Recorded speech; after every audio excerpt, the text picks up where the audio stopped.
we can only go maybe 28 days without water and then we die.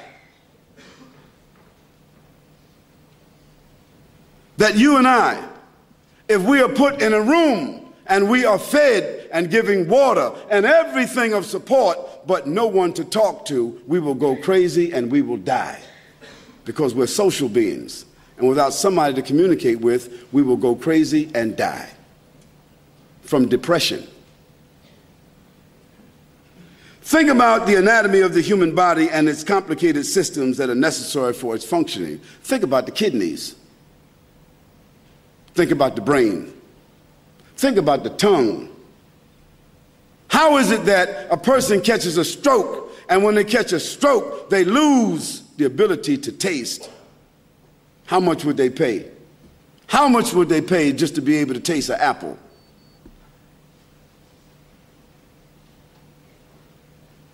Think about the stomach, and when a person catches cancer of some sort and is unable to digest their food and has a bag outside of their body, what would they pay to have that repaired? Think about the lungs. Think about the skin, how it functions, how it breathes, how it intakes. Think about the fingers. Think about the 360 joints of the body, how they function.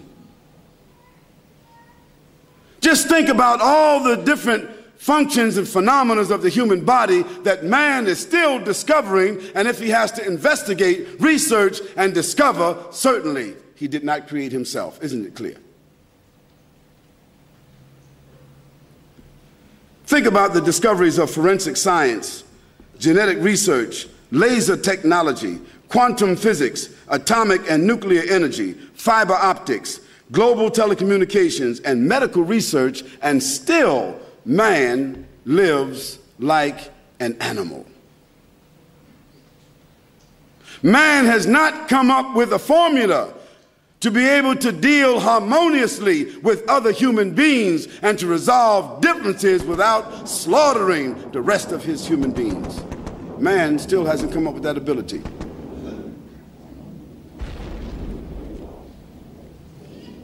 Think about the many food substances and the aquamarine substances that make up the common air that we breathe every second and minute of our lives, and the many sources of fundamental energy that human civilization depends upon. Think about the many different types of energy that the human being needs just to live.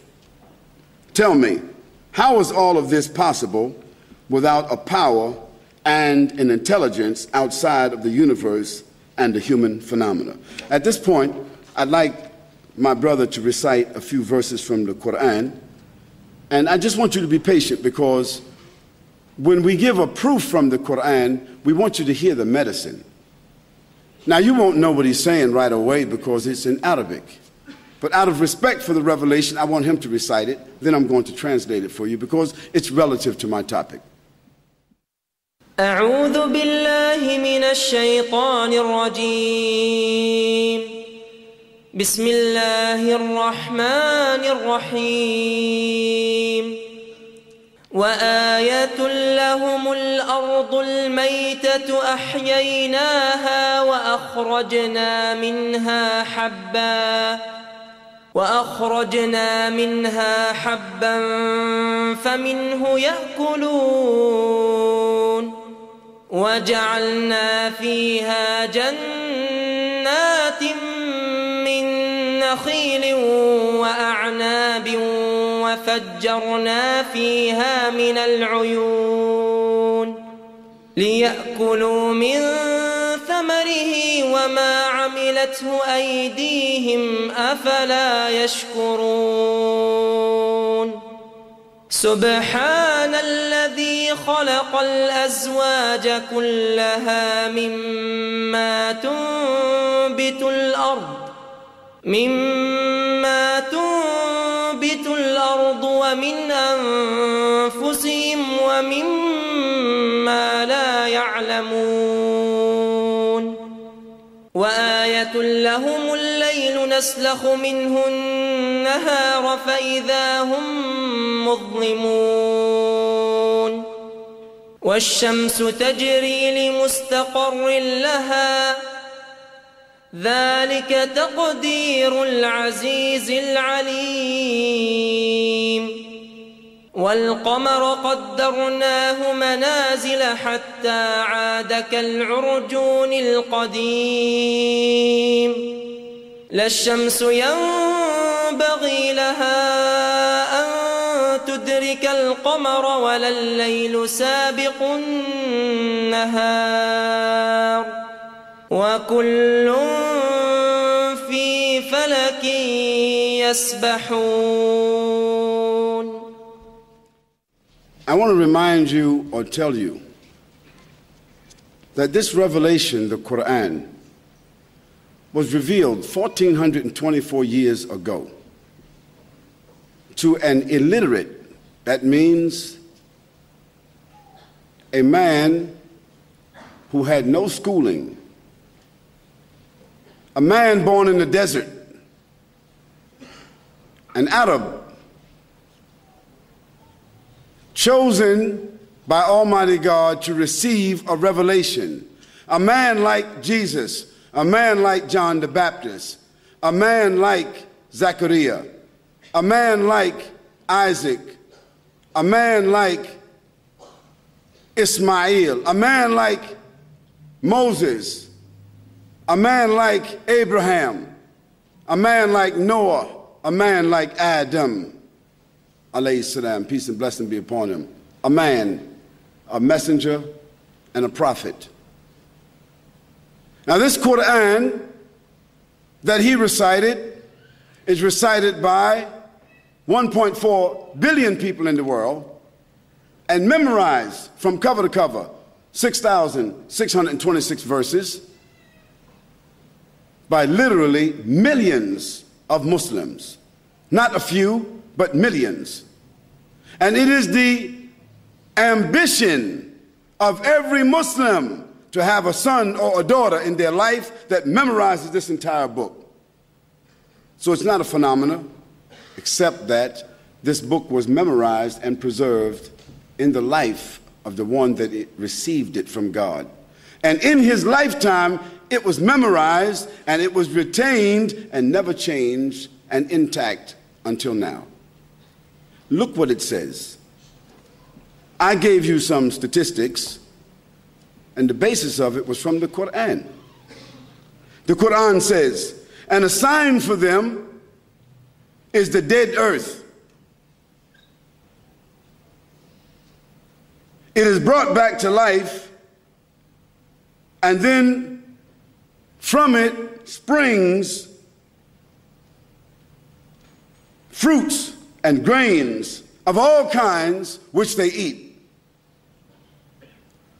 And we place therein gardens and palm trees and grapevines and cause them to burst forth therein some springs that come from the ground that man doesn't control himself.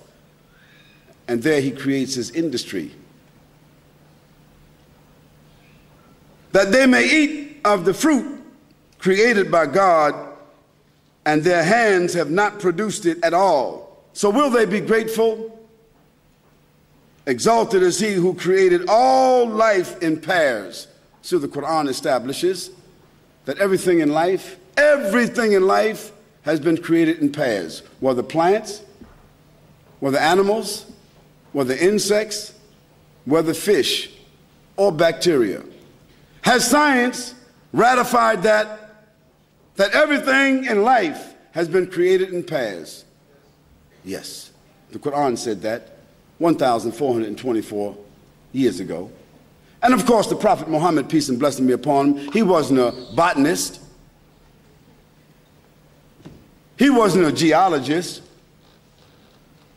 He didn't have a microscope. He had no way of knowing that. The only way a human being, 1,424 years, could know that is through the help and inspiration of the one who is the creator from the beginning. Because that fact that everything has been created in pairs was only discovered 78 years ago, scientifically. Exalted is he, Almighty God, who created all things in pairs from what the earth grows, and from themselves, the human beings, and from that which they do not know. That means here the Quran is establishing that there are some creatures, maybe micro creatures, that are also created in pairs that the human being doesn't know about.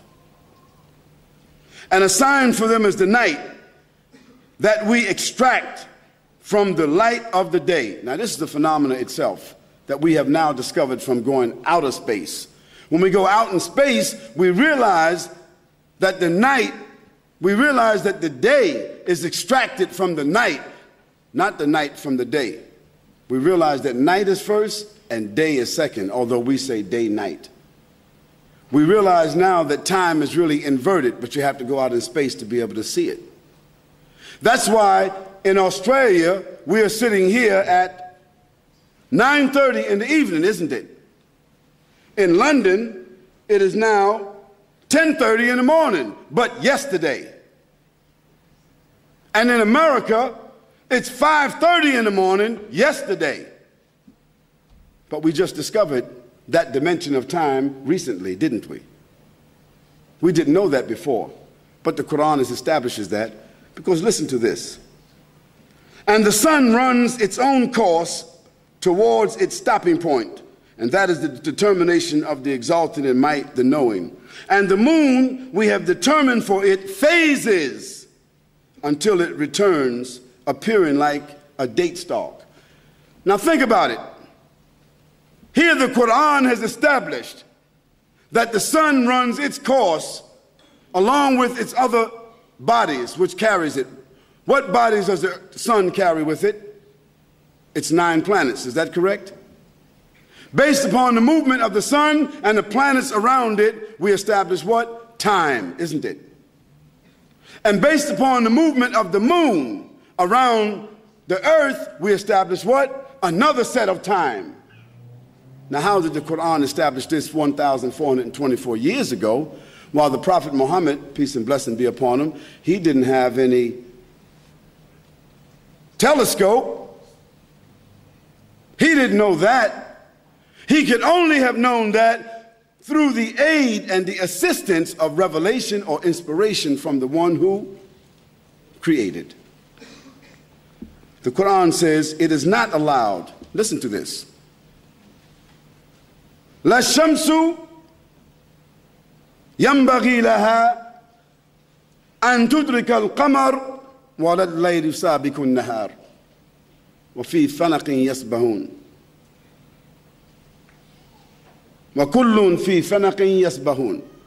It is not allowed for the sun to reach the moon, that is to outstrip it, nor is it allowed for the night to overtake the day, but each one of them swims along in its own law and orbit. When was that established? How long was it that Copernicus gave us a theory that man was in the center of the universe? Did you remember that? That man was the center of the universe. We know now that man is not the center of the universe at all. But 1,424 years ago, the Quran established that the sun cannot outstrip the moon and the night cannot outstrip the day, but each one of them are engaged in a predetermined law and orbit. This is the Quran.